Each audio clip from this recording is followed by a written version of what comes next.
2023 is nearing its end, and while most prepare for Christmas or write their New Year's resolution that they won't do anyways, I have one simple question. Did you even anime, bro? If not, you missed out, because this year was the 95-96 Chicago Bulls of anime years. We got so many good ones, but which one is the best? Who was the best character? What's the best opening? You will get your answers for the small price of liking this video. No, seriously, it costs 1 like to continue to watch the video, so go ahead. And now we begin with our first category, which is the best continuation. So no anime that started this year, only season 2 or higher. Our 3 main contenders for this year are probably number 1, Jujutsu Kaisen season 2. It being the most recent definitely gives it the recency bias, but even without that, my god, Studio Mappa not only cooked their animators but also cooked with the Shibuya arc. While Gojo's whole flashback thing was just boring, in my opinion, Shibuya has been everything manga readers have been promising us for years. The fights, the fact that no one is safe, and especially Mahito and Sukuna gave it a spot on this list. Attack on Titan. Attack on Titan final season part, final curse 207, finally dropped. And while we barely got like maybe 8 episodes worth of anime episodes, it's Attack on Titan. Come on, what did you expect? That's why he's the GOAT!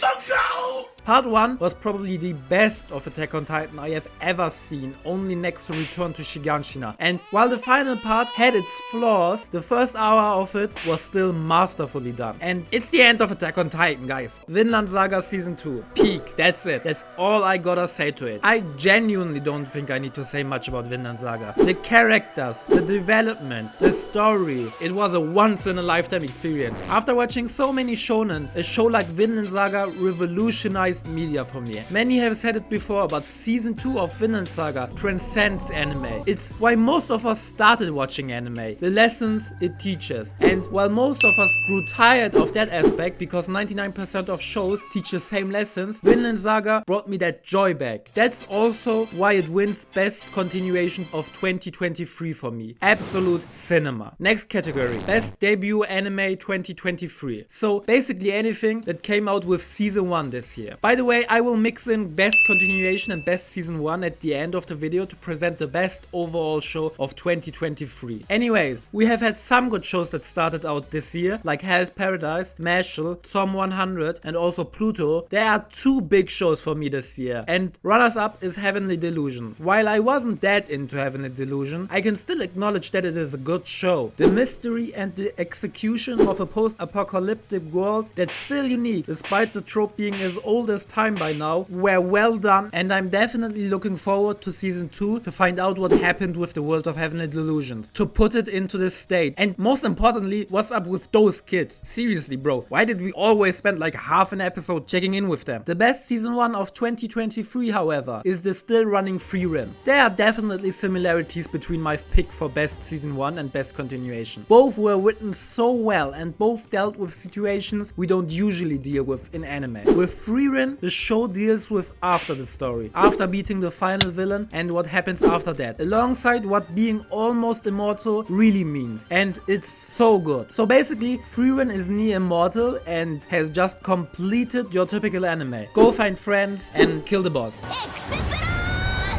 The story takes place 80 years after that, and most of her companions are dead now. With her new companions, she goes on a journey to find memories of her old companions, proof that they and their journey existed for herself. It's a really touching story, and if you haven't seen it, I definitely recommend it. Just as there were good shows and bad shows, some shows had certain expectations to them, and some failed to deliver those. So here are the 3 most underwhelming shows of 2023. By the way, someone needs to comment how often I said 2023 by the end of this video. Undead Unluck. Undead Unluck was a name known by many manga readers, and many were looking forward to the anime, and the whole premise of the show sounded interesting. Guy who can't die meets girl who is extremely unlucky, but something didn't spark for me. Maybe it's Andy being, well, a little bit too forward in the first episodes or whatever, but personally I dropped the show after a few episodes and I don't really see anyone else talking about it. Spy Family. Spy Family didn't get worse, only better in fact. like. But like, did you watch season 2? Season 1 was hyped to the moon,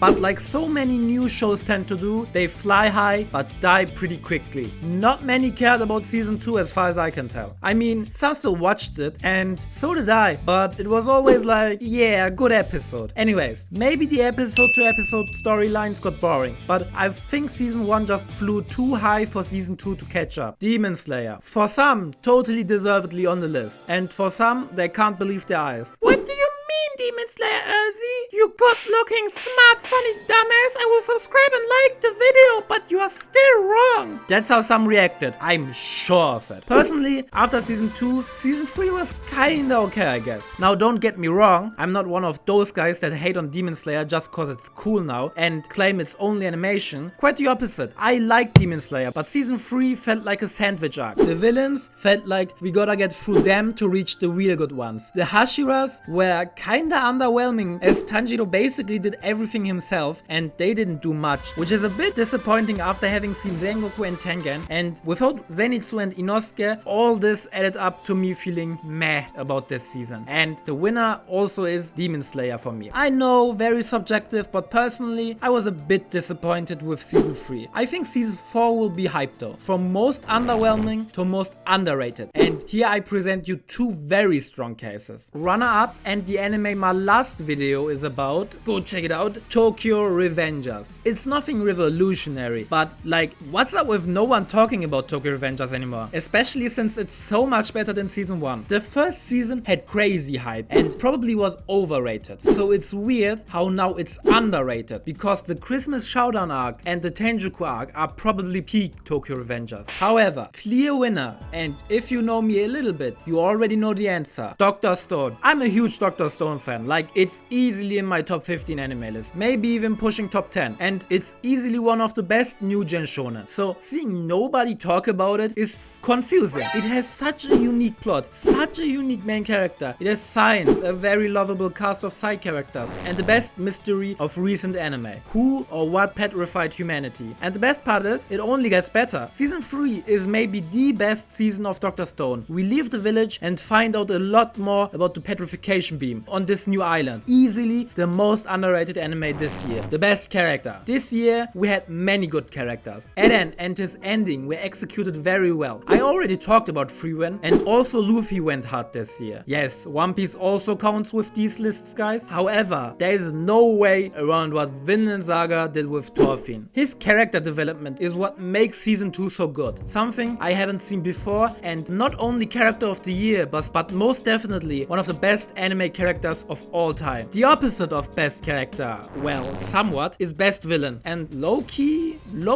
it wasn't the year of villains. The ones I noted down are Ibara from Dr. Stone, who was terrifying, like holy shit, especially with his theme, that shit went hard. Robin from Heavenly Delusion, because of the twist of him being a villain, and the eventual winner of this category, Sukuna. Now, Sukuna isn't a crazy villain, but bro definitely went on demon time this season. His fights were metal. Just his aura of not giving a fuck and pure chaos made for a villain who just feels pure evil, and in the age of villains with sad backstories who were corrupted by the world and turned evil, yada yada yada, it's cool seeing someone being evil just for being evil's sake, like Frieza in Dragon Ball Z. And honestly, what more do you want in a villain? Best fight. We have had so many good fights, and I will mention 5, so I can't get too much into detail. In Jujutsu Kaisen, basically every fight is fight of the year material, but the two best ones were both of Sukuna's fights. Jogo vs Sukuna was crazy in itself, but Sukuna vs Mahogara, or however you pronounce it, was in its own league. The animation, choreography were great, and to think this episode was just 30% finished will never get into my head. Bro, if this episode was 100% finished, I think it might be the best episode of anything ever. One Piece also snapped with fights this year, and 2 were splendid and special. Zoro vs King and Kaido vs Luffy. I actually think I prefer Zoro vs King because it was much faster faster paced, it lasted an episode, and the animation was maybe not better than Gear 5, but just as pretty. Luffy vs Kaido is a fight I don't think I need to add much to. Gear 5, crazy animation, the reveals of Luffy's fruit, the fight in itself, the sheer creativity of the whole thing make it a strong contender. Lastly, we have Thorfinn vs Snake, and while it's the most simple fight on here, with the two only fighting hand to hand, many actually rate this fight quite high, and it was very clean. But for me it has to go to Luffy vs Kaido. Just because of the creativity of the choreography alone, it deserves the spot. And if you add animation and the meaning in the world, Luffy vs Kaido takes fight of the year. Best soundtrack. I'm talking about best soundtrack in general, so not just openings and endings. They will follow. While the show about idols had a pretty vivid and good soundtrack, Oshinoko in case I wasn't clear enough, and also just as the show, Dr. Stone's soundtrack is madly underrated, the main two candidates for this have to be Attack on Titan and Frieden. In my opinion, Attack on Titan has the best soundtrack of all time in anime. I mean, multiple of its OSTs have over 1 million views on YouTube. However, we are talking about this year, and yes, AOT had some banger OSTs that came out this year, but Frieden takes it for me. Man, every Frieden OST slaps. It really adds to the feeling of the anime, like the music gives the whole thing its own vibe. Of course, music is highly subjective, so let me know your favorite soundtrack this year, the best opening. Of course, with the best soundtrack, Frieden had to be in here, but also Oshinoko's opening was amazing. Well, both are YOASOBI songs, so that's a banger guarantee. Besides that, Zom 100 and the